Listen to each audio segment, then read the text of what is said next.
First of all, I'd like to thank the Mountaineer Nation. I was looking at the box score, 10,693 on a family day on a Saturday afternoon, a couple days before Christmas. It's great to feel that support. We haven't given them a lot to hang on to, but they back us, continuously back us, and shout out to our fans for showing up and helping us get that win. That we feed off that energy. So, we'll be back here for conference play, and the students will be back, and I'm excited to get that place rocking again. After the game, met with the guys, and the first thing I said is, everybody gave them a standing ovation. We finally out-rebounded someone.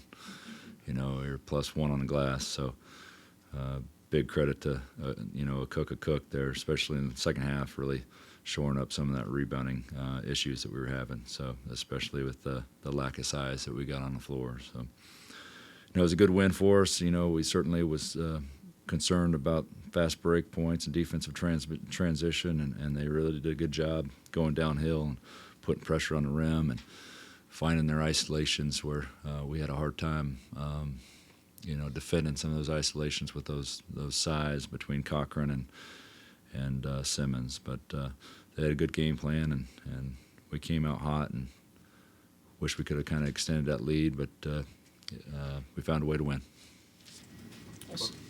So, Josh, most points for you guys this year. Your best offensive game, and do you feel like there's a rhythm starting to develop with the offenses? Guys are getting used to each other?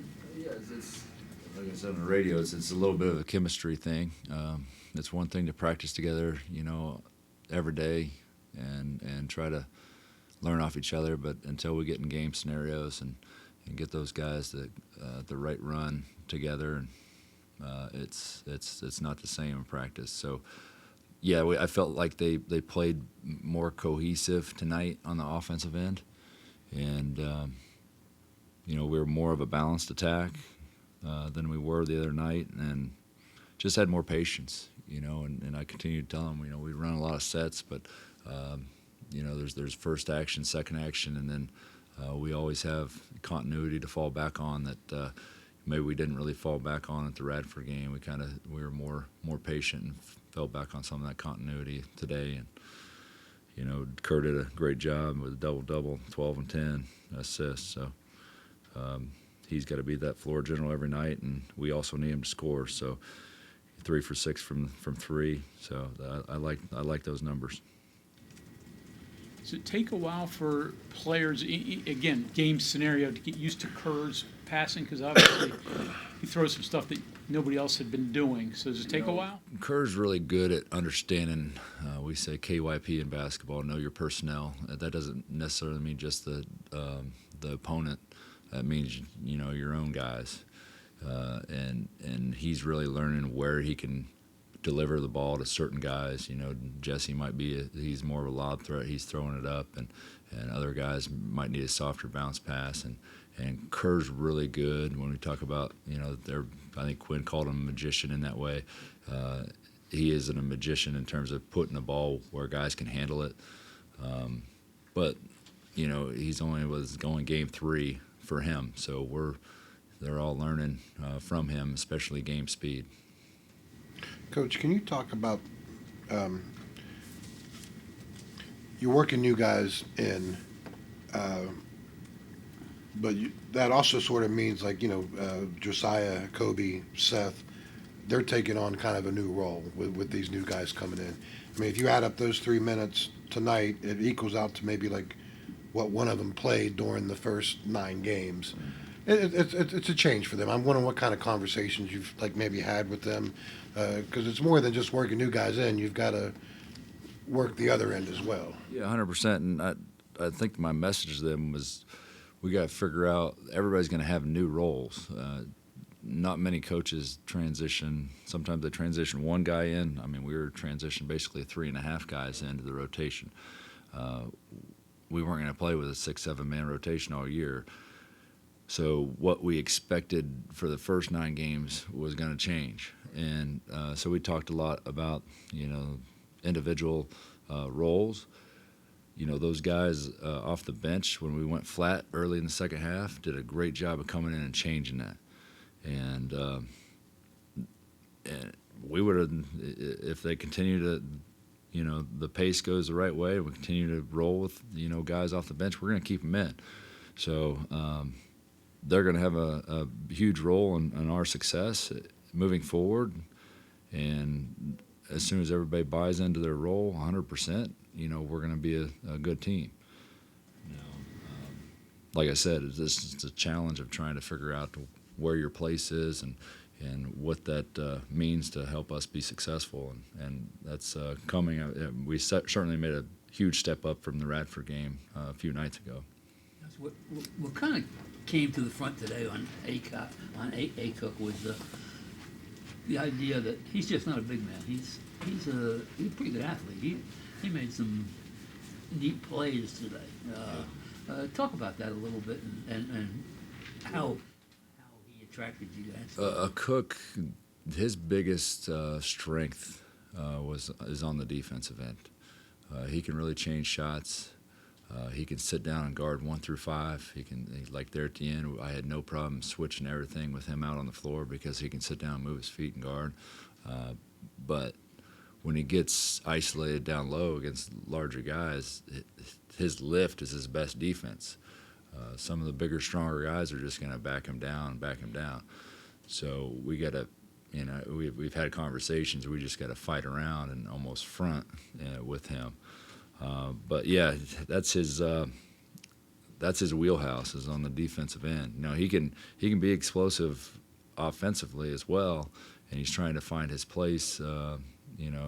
He's a point off having a double-double, it looked like, but he can once he finds his momentum offensively and where he fits in, he's going to be a huge part of this, and he already is. But we look at his minutes. He's at this is probably the most he's got, almost 25 minutes, and you still see some exhaustion in him, and we still have to try to manipulate that the best we can. And we didn't really have that option tonight with Pat getting in foul trouble and only playing 8 minutes. And Tell me a little bit about his personality too. He seems like just watching him leave the court today. I mean, he was stopping and posing for pictures with kids, and I mean, he seems to be enjoying what he's doing. Cook has went through so much. It's just every time I see him smile, it's music to my ears. Seeing him smile because he went through so much, and just so happy for him. He's getting his bearings under him and starting to feel that basketball's a huge part of all these guys' life. So he thought it was almost taken away from him, and now he sees the success and helped us win this game tonight, and that'll go a long ways moving forward. You mentioned the cohesiveness on offense and things getting better there. Defensively, is that also something that has to improve? Yeah, I mean, that's one thing. We may have probably been, you look at our probably numbers, and we're going to probably score a lot higher clip, but defensively we're giving up a lot, as you can tell, and you can't judge it based on, okay, who was your 6-man rotation, and now your rotation is different, but what'd you lose? You lose a big piece in the defensive puzzle, which was Jesse Edwards. So it's hard to make that comparison, with all the changes. As far as, you're talking the other night about finding that identity. First night, I mean, you could almost kind of just chop the season up into different parts, and the identity is going to be different in each of those parts. Does that change again, like when Jesse comes back? And I mean, I think it's going to be a more balanced identity. You can probably mix and match what you saw in the first 9 games, which and then the second month you get that little period in the time where we played without Ray. So they haven't all played together. Right. They haven't all played together, and we're a different team without Ray. We're a different team without Kurr. We're a different team without Jesse. But I mean, I've seen it to where they're all playing together. It's kind of a special unit. Now, we don't have the greatest of depth, especially with the forwards. Cook sitting there trying to salvage as many minutes as he can guarding the 5, but he's really truly a 4-man. And Pat really identifies more as a 4-man as well. He doesn't really see himself as a 5, but he's our biggest, strongest guy, so he can go down there and battle. But yeah, we're just it's a ever-changing, evolving identity that we're trying to figure out how to, win with each and every night. And the bunch that you have right now, as far as the old saying, letting the horses out of the gate. It seems like that's kind of maybe what you're comfortable with.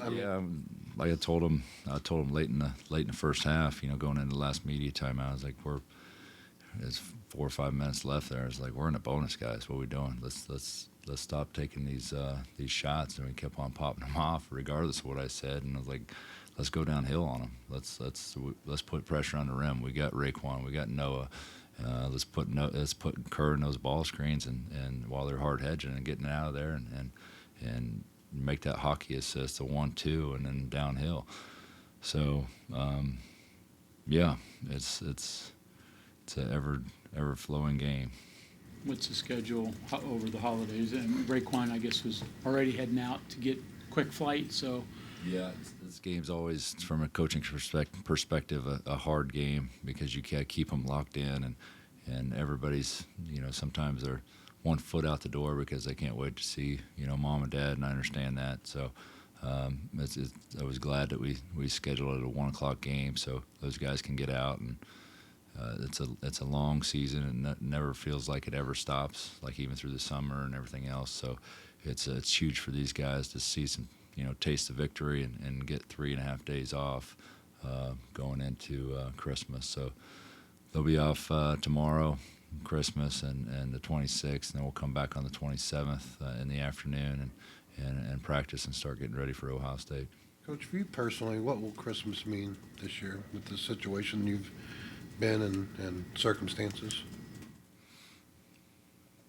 It's the time with my family is going to be critical. I'm not traveling anywhere, and home is where I lay my head down at night, and my 3 kids and my wife, and just going to be able to sit back and enjoy it and spend time with them. Maybe take some of the load of the stress off. It's it's been a big burden, and it's been a big challenge to handle it all. So I'm gonna put basketball away for a couple of days and really spend some time with them. Chance to reset a little bit. Yeah. The walls. Teddy bouncing off the walls. Yeah, Teddy doesn't know when we win or lose. Teddy's he stays pretty even keel, so he gives me that energy, that new life each and every day when I walk in the door. So, Coach, thank you.